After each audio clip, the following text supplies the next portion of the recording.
I'm a quiet sort of keep to myself, work away in my shop and keep my head down kind of guy, but it's a very nice feeling to have, you know, 150 of my flutes out there being played.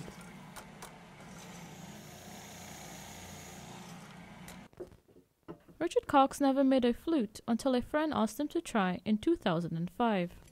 His first few attempts were no good, but now 7 years later, he's perfected the technique. He learned everything about flute making on his own.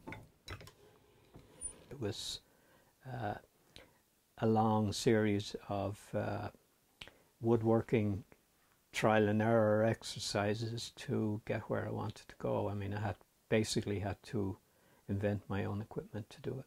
Richard sells his flutes mainly at music festivals, crafting them months in advance. Again, local Ontario walnut. He chooses the wood himself, carefully inspecting for flaws which could be disastrous for a wood instrument. Even though each part of the process seems tedious, Richard is used to fine details, making sure each flute is built to specifications.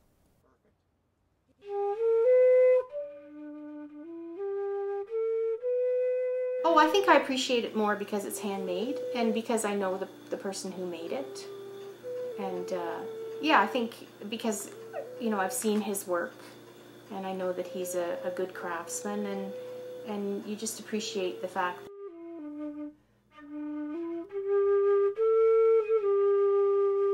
The relationship between a performer and her instrument is very intimate.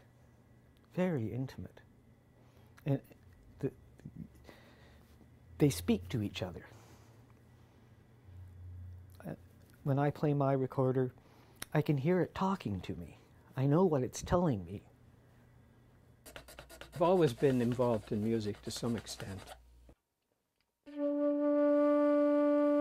but I had never played a flute. So that was a huge part of the learning curve for me, was to learn to play it myself well enough to know that a flute was good or bad. He uses modern equipment to his advantage, but he remains true to his passion, crafting by hand. Western News, Irani Seecharan.